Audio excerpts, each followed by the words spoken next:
ಭಾರತೀಯ ಅಂಚೆ ಇಲಾಖೆ 24x7 ಸೇವೆಯನ್ನ ನೀಡಲು ಮುಂದಾಗಿದೆ. ಗ್ರಾಹಕರಿಗೆ ಗುಣಮಟ್ಟದ ಮತ್ತು ವೇಗದ ಸೇವೆಗಳನ್ನ ಒದಗಿಸಲು ಈ ನಿರ್ಧಾರವನ್ನ ಕೈಗೊಳ್ಳಲಾಗಿದೆ. ಈ ಸೇವೆಗೆ ಎನಿ ಟೈಮ್ ನೀಡ್ಸ್ ಎಂಬ ಹೆಸರಿಡಲಾಗಿದೆ. ಇಷ್ಟು ದಿನ ಬೆಳಗ್ಗೆ 10 ರಿಂದ ಸಂಜೆ 5 ಗಂಟೆಯ ತನಕ ಮಾತ್ರ ಸೇವೆ ಇತ್ತು. ಇನ್ನು ಮುಂದೆ ದಿನದ 24 ಗಂಟೆಯೂ ಕೂಡ ಇರಲಿದೆ. ಇನ್ನು ಮುಂದೆ ಮಧ್ಯರಾತ್ರಿಯಲ್ಲೂ ಕೂಡ ಸ್ಪೀಡ್ ಪೋಸ್ಟ್ ಮಾಡಬಹುದು ಮತ್ತು ಪಾರ್ಸಲ್ ಗಳನ್ನ ಬುಕ್ ಮಾಡಬಹುದು. ಆದ್ರೆ ಈ ಸೇವೆ ಎಲ್ಲಾ ಅಂಚೆ ಕಚೇರಿಯಲ್ಲೂ ಕೂಡ ಇರೋದಿಲ್ಲ. ಬದಲಾಗಿ 214 ಪೋಸ್ಟ್ ಆಫೀಸ್ಗೆ ಅನ್ವಯ ಆಗಲಿದೆ.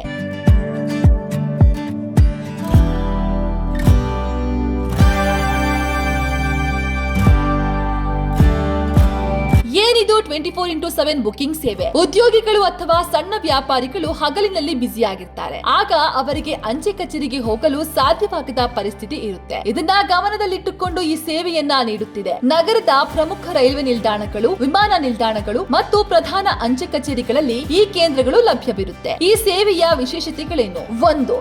ಸಮಯದ ಮಿತಿ ಇಲ್ಲ. ರಾತ್ರಿ 12 ಗಂಟೆ ಇರಲಿ ಅಥವಾ ಬೆಳಗಿನ ಜಾವ 4 ಗಂಟೆ ಇರಲಿ, ನೀವು ಪಾರ್ಸಲ್ ನ ಬುಕ್ ಮಾಡಬಹುದು. 2. ವೇಗದ ವಿತರಣೆ. ಮೆಟ್ರೋ ನಗರಗಳ ನಡುವೆ 24 ರಿಂದ 48 ಗಂಟೆಗಳಲ್ಲಿ ವಿತರಣೆಯಾಗುವಂತೆ ಸ್ಪೀಡ್ ಪೋಸ್ಟ್ ವ್ಯವಸ್ಥೆಯನ್ನ ಆಧುನೀಕರಿಸಲಾಗಿದೆ. 3. ಟ್ರ್ಯಾಕಿಂಗ್ ಸೌಲಭ್ಯ. ಬುಕಿಂಗ್ ಮಾಡಿದ ತಕ್ಷಣ ಸಿಗುವ 13 ಅಂಕಿಗಳ ಸಂಖ್ಯೆಯ ಮೂಲಕ ಪಾರ್ಸಲ್ ಎಲ್ಲಿದೆ ಅಂತ ಫೋನ್ ನಲ್ಲೇ ನೋಡಬಹುದು. 4. ಸುರಕ್ಷತೆ. OTP ಆಧಾರಿತ ವಿತರಣಾ ವ್ಯವಸ್ಥೆಯ ಮೂಲಕ ಪಾರ್ಸಲ್ ಸರಿಯಾದ ವ್ಯಕ್ತಿಗೆ ತಲುಪುವ ಭರವಸೆಯನ್ನ ಇಲಾಖೆ ನೀಡುತ್ತೆ. ಇದು ಯಾರಿಗೆ ಸಹಕಾರಿ? ರಾತ್ರಿ ವೇಳೆ ತಮ್ಮ ಆರ್ಡರ್ ಗಳನ್ನ ಪ್ಯಾಕ್ ಮಾಡಿ ತಕ್ಷಣ ಕಳುಹಿಸಲು ಬಯಸುವ ಇ-ಕಾಮರ್ಸ್ ಸಣ್ಣ ಉದ್ಯಮಿಗಳಿಗೆ ಅನುಕೂಲವಾಗುತ್ತೆ. ಅಲ್ಲದೆ ವಿದೇಶಕ್ಕೆ ಹೋಗುವ ವಿದ್ಯಾರ್ಥಿಗಳ ದಾಖಲೆಗಳು ಮತ್ತು ತುರ್ತು ಔಷಧಗಳನ್ನ ಕಳುಹಿಸಲು ಸಾಮಾನ್ಯ ಜನರಿಗೂ ಕೂಡ ಇದು ಅನುಕೂಲವಾಗಿದೆ. ಖಾಸಗಿ ಕೊರಿಯರ್ ಸಂಸ್ಥೆಗಳಿಗೆ ಪೈಪೋಟಿ ನೀಡುತ್ತಾ ಅತಿ ಕಡಿಮೆ ದರದಲ್ಲಿ ನಂಬಿಕಸ್ಥ ಸೇವೆಯನ್ನ ನೀಡಲು ಇಂಡಿಯಾ ಪೋಸ್ಟ್ ಮುಂದಾಗಿದೆ.